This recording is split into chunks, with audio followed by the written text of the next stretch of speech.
Anong ginagawa mo rito? Ma'am Susie, nakikiusap po ako sa inyo. Baka naman pwedeng i-atras nyo na po yung kaso nyo laban kay nanay. This is not just about Caitlin.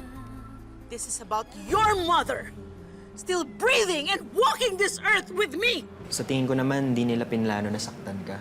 Honestly, nung nakita ko yung maghingi ng tawad ni Gina Lynn, alam ko na sincere siya eh. I don't really care. Sumama ko sa nanay mo. Piyansa natin nanay mo. Po? Kaya mo tulungan kita kasi ako natulungan mo ko noon. Nananadya ka ba talaga, Joaquin? Pinagtagpo lang kami ng tadaanan ni Gina Lynn. Hindi ko alam na ikaw ang nanay niya. Ipupursue mo yung Gina Lynn na yun? Ma, please! Anong please? Hindi ko siya gusto. Inuunahan na kita, ha? Eric. I don't like her. Ma, ayaw niya na rin sa akin. That's good. That means you and Caitlin are really meant for each other. Kung hindi po dahil sa inyo, hindi ko talaga alam paano may lalabas ang nanay ko dito eh. Hindi, Gina Lynn. Ikaw ang hulog ng langit para sa nanay mo.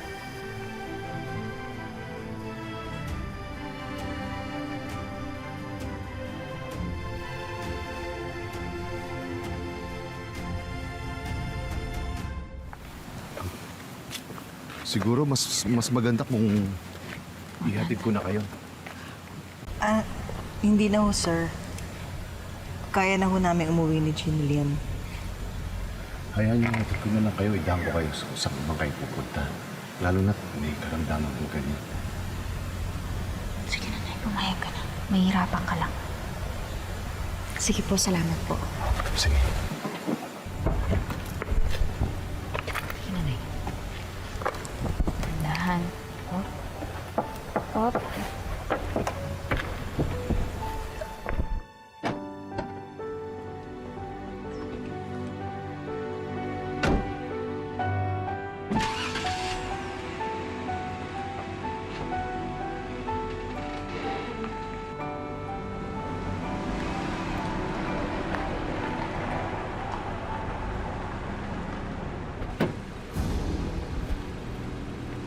Joaquin!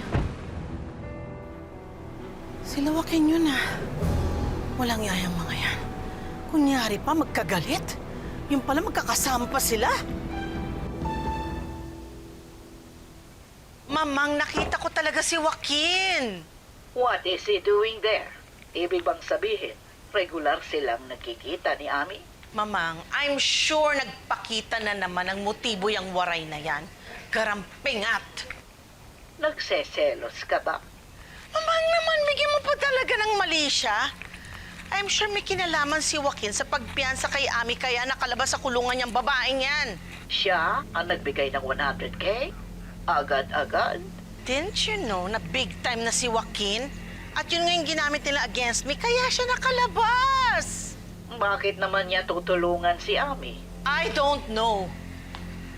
Alam mo yung Ami na yan, kunyari pa siya. Kaya siya ayaw niya kay Joaquin, galit siya kay Joaquin, hindi ko mapapatawad si Joaquin. Abay, pinakitaan lang ng pera, lumambot. Wait, Susie. Hindi kaya anak ni Joaquin si Gina Lynn kay Ami?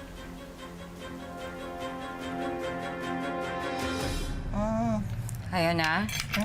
May kakonti naman ang kinain mo.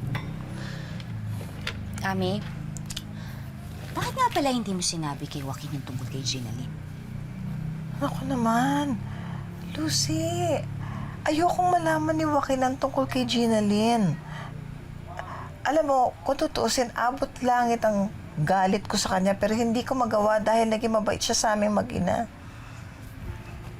Pero hindi kaya tadhana na yung gumagawa ng paraan para magkaayos kayo?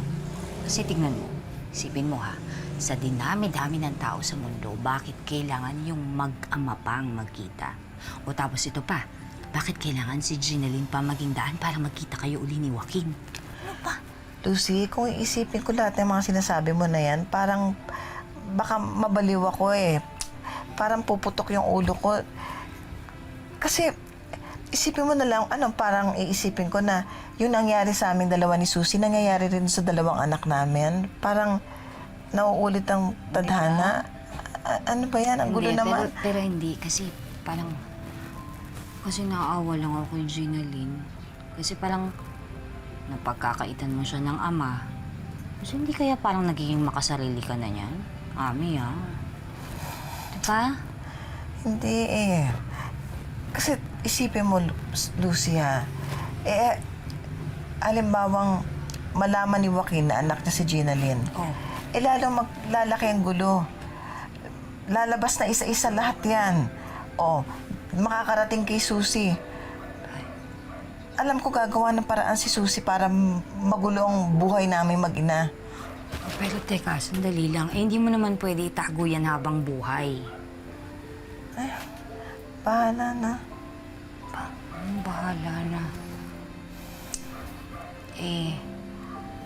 Sa tingin mo ba, magtatapos na doon yung ugnayan nilang dalawa?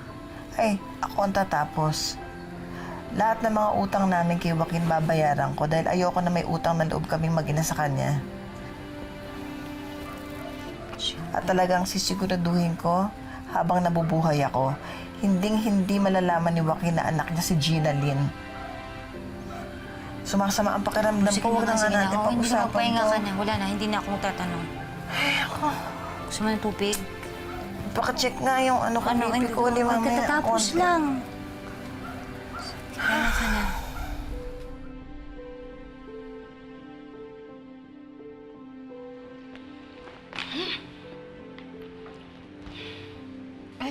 Madam, bakit parang bad trip kayo? Hindi lang ako bad trip. Imber na talaga ako sa amin na yan. Hindi ko alam kung anong gayuma meron siya at nabobola niya si Joaquin. Madam, baka naman nagsiselos lang kayo. Paano mo naman nasabing nagseselos? Bakit may alam ka ba? Tungkol sa amin, meron? Madam, may amnesia ka ba, madam? Di ba paulit-ulit mo nga sa akin sinasabi na yung amin na yun, parang galit na galit ka. Tapos sinabi mo sa akin na naging jowa mo yan si Joaquin, tapos anak ninyo si Caitlyn. Meron pa bang ibang dahilan para uminit yung ulo nyo dun kay Aling Ami? Yun na nga, hindi lang yun. Bukod sa naging sila ni Joaquin noon, alam mo ba ang pinakamasakit? Ano, madam? Dati kong best friend niyang amin na yan. Oh my God, madam! Traidora. Ay, nakakaloka, madam! Sulotera? Talaga, hindi lang solutera, anaconda, lahat-lahat na. Naku, madam. Kung ako hindi ko lang siya talaga kamumuhian. Isusumpa ko talaga yan, madam. Ay, ako, madam! Madam, umiinit yung ulo ko talaga, madam. Pag ito na-stress ako, madam, parang nagugutom ako, tsaka parang itimpla mo ako ng juice, madam. Pakitimpla ako ng juice, madam. Ano ka mo? Ang sabi ko, madam, ititimpla kita ng juice. Good. Dali mo sa kwarto ko. At siguro naman, hindi naman mali kung talagang isusumpa ko yung amin na yan. Yes, madam. I agree. Cold juice. Para pampatanggal ng init ng Julio.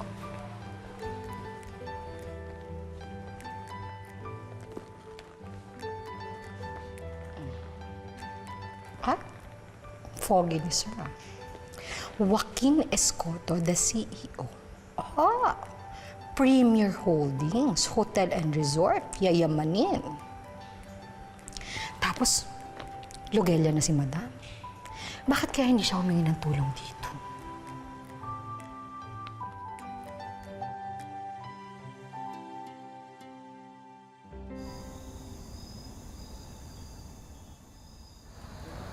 Isa pa, isa pa. Anak, ayoko na.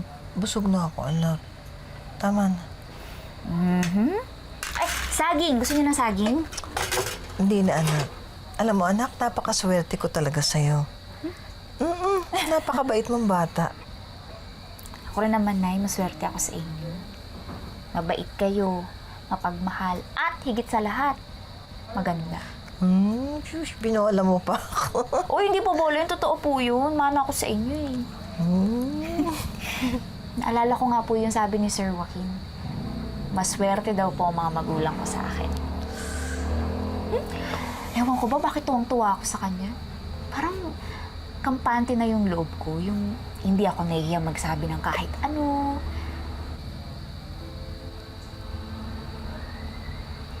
May pasensya ka na.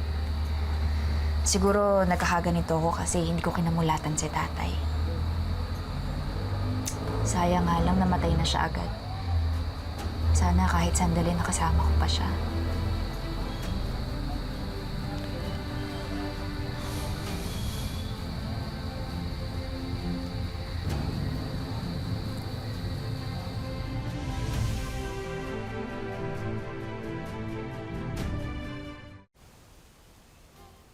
Yes, attorney. Tuloy ang kaso natin. Kailangan maibalik natin yung aming yan sa kulungan. I want her to rot in jail. Sige po, attorney. Balitaan niyo na lang po ako. Thank you.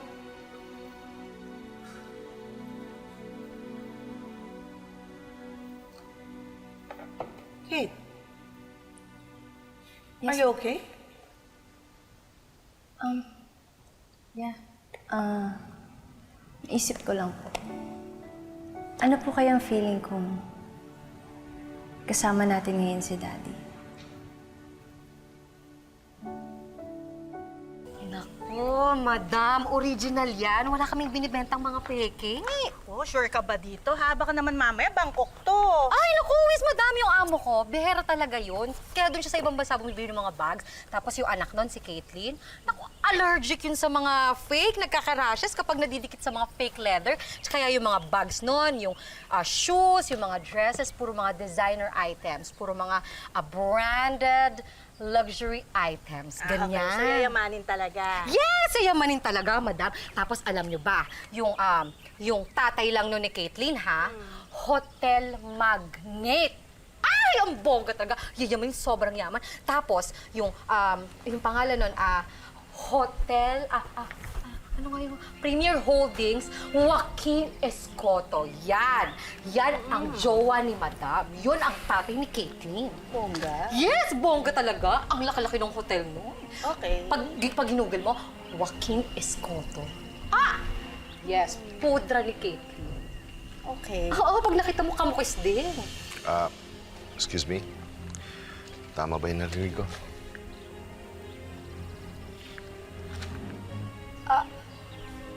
Tama ba yung narinig ko sa sinabi mo?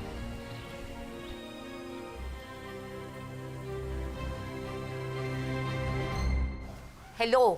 Oh, Glenda, kamusta? Kami okay naman dito.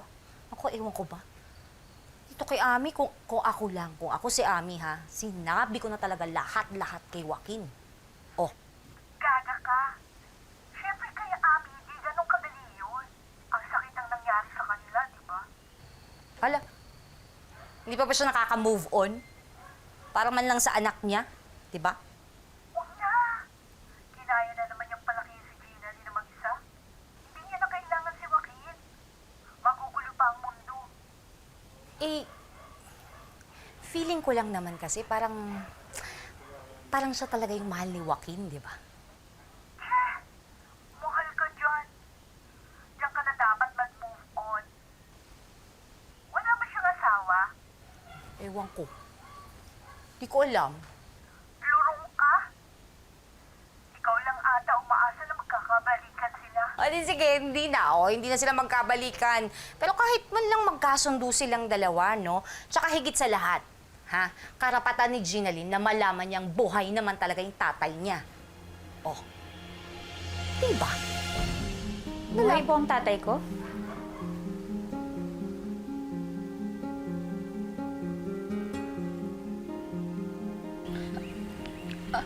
Madam, di ba yung bank details? Sabi ganyan sa akin, madam. Alam ko. Madam, di ba kukuha kayo ng isa pa? Muna kayo. Ha?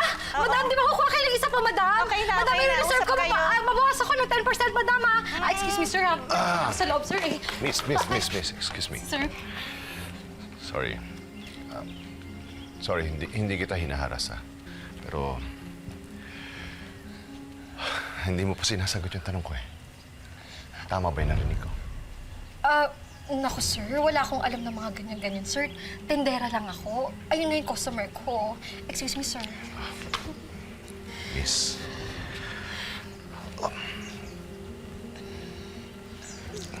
Sa pangalawang pagkakataon, please, gusto ko malaman kung narinig ko totoo ba.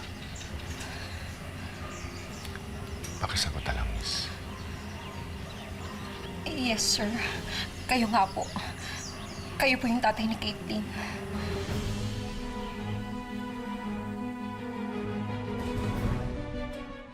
Gusto ko malaman kung narinig ko totoo ba. Pakisagot na lang, miss. Yes, sir.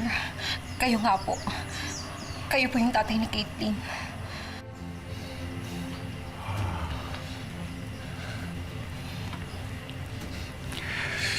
Kung ganun, buhay ang anak namin ni Susie. Sa haba ng panahon na nagsinungaling siya sa akin, paniwala niya ako. Miss, sana matulungan mo ako na lumapit kay Caitlyn. Pwede ba? Kasi naman, sir, ang alam ko, hanggang langit yung galit sa inyo ni Madam eh. Tapos, naging girlfriend na din po si Aling Ami. Miss, walang kasalanan si Ami rito. Ako ang gumawa ng kalokohan, kaya ako ang may kasalanan. Pwede mo ba ako? Beverly po. Beverly po yung pangalan ko. Nakikiusap ako sa'yo bilang nangnila na naghahanap ng pagmamahal ng isang anak. Ako, hindi ko alam ang katotohanan eh. Hindi ko natago ako sa kasinungalingan, miss. Kaya nakikiusap ako sa'yo. Kung totoo yung narinig ko kanina, pwede bang mailapit mo ako sa anak ko? Pwede ba? Sir, tutulungan ko kayo, sir, ha? Kasi nararamdaman ko naman na mahalin niyo si Caitlyn, tsaka alam ko namang nangungulila kayo, sir. Pero, sir, pwede po ba na huwag niyo lang po sabihin kay Madam na ako po yung nagsabi sa inyo kasi po mawawalan po ako ng trabaho, sir. May pamilya po akong binubuhay, sir, eh.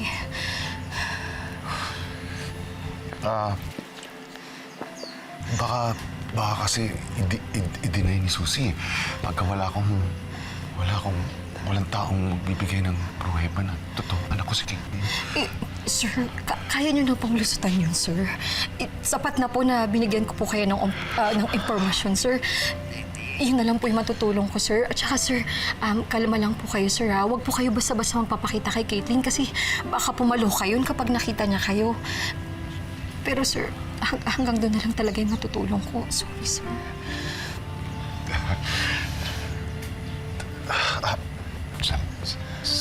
Sige, salamat. Andyan ba siya? Naku, sir, pwede bang sa ibang araw na lang, sir? Kasi baka mahalata na ako yung nagsabi sa inyo, sir, eh. Okay lang po ba? Naiintindihan ko. Salamat. Akit na po ako, sir. Sige. Sir, alis ka na, sir. Huwag kang papakita. Sige, sir. Salamat.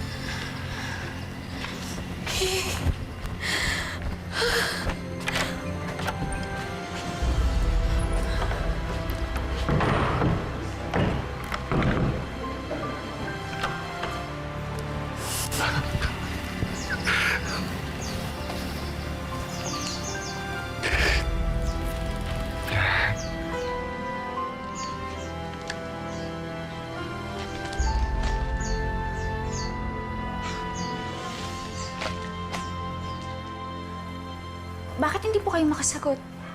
Kung buhay yung tatay mo, di ba?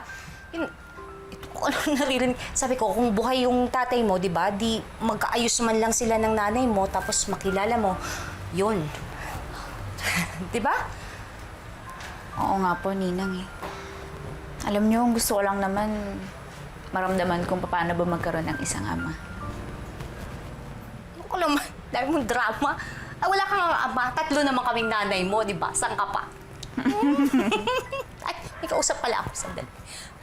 O, ano da? Hindi. Kate, didn't I tell you many times before? Hindi mabuting tao ang ama mo. Masama siyang tao. He's not worth it. You don't deserve to meet him. Do you remember when I told you that I was pregnant? When he left us, alam niya na buntis ako. And yet, iniwan niya tayo. Kate, kung mahal niya tayo, hindi niya tayo iiwan. He doesn't love us.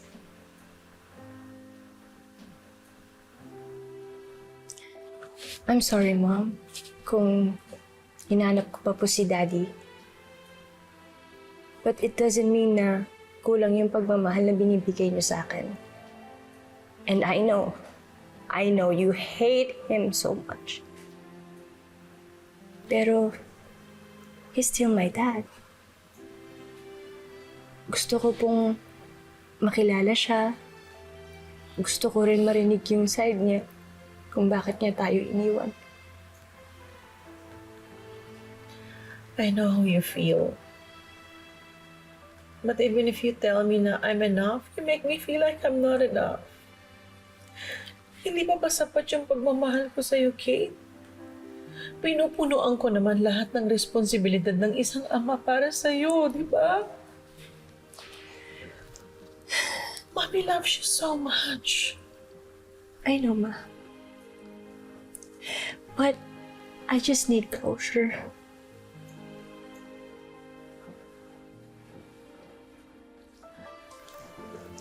Kate, I just want you to know that I'm here. I love you no matter what. Don't ever feel na kulang ka. Don't ever feel that there's something missing. You can feel whole. It's up to you. Yes, Ma. I love you. You know that. I love you too, Ma.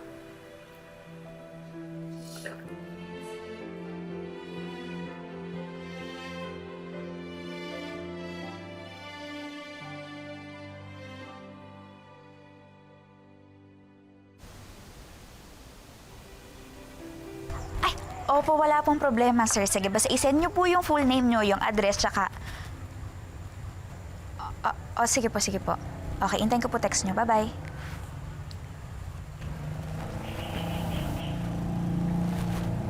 Ano to?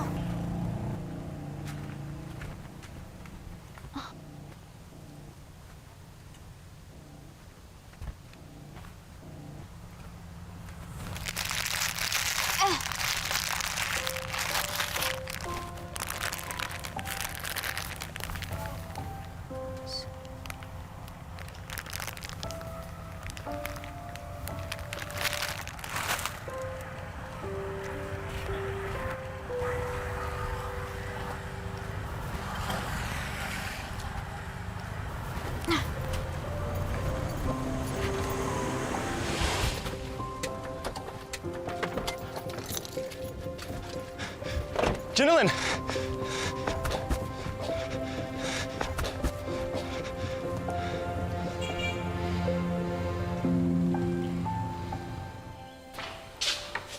Hoy, Beverly.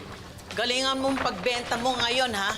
Kailangan nating kumita dahil paparating na ang mga babayarin. Yes, madam. Chill ka lang dyan. Ako bahala dito. Chill-chill ka dyan. Huwag mo nga akong ma-chill-chill. Siguraduhin mong makabenta ka.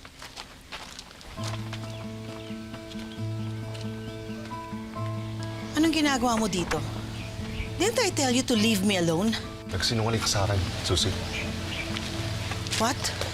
Buhay ang anak natin, di ba?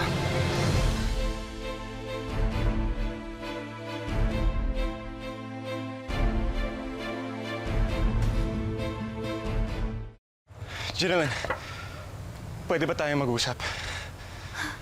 Wala na tayong pag-uusapan. Kung hihingi ka na naman ng tawad, okay naman ako eh. Kaya hihingi na lang ako ng pabor sa'yo. Kalimutan mo na lang na nakilala mo ko at yun din ang gagawin ko sa'yo. Gentlemen, please, don't do this to me. Yung nakilala kita ang isa sa mga pinakamasayang nangyari sa akin. Ayokong kalimutan yun. Mali. Hindi totoo yun. Naalala mo, unang kita pa lang nating dalawa, nag-away na tayo agad. Tinakbuhan mo ko, remember? Kaya yun pa lang, hindi na magandang sign na magsama tayong dalawa. Kaya please, iwan mo na ako. Kasi gusto ko na matahimik ang buhay ko. No. No, Janelle, I'm not gonna go anywhere. At sana naman tanggapin mo ako kahit bilang kaibigan. Ayoko nga! Hindi ka ba nakakaintindi ng Tagalog? Ay, sorry. Inglesero ka nga pala. So, i-Englishin ko para sa'yo. Leave me alone! I don't want to see you ever again!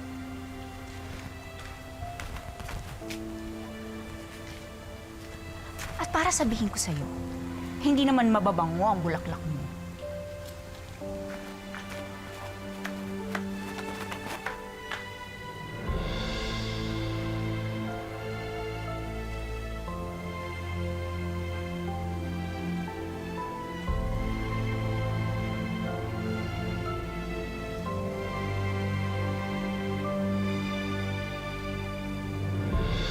Anong susi?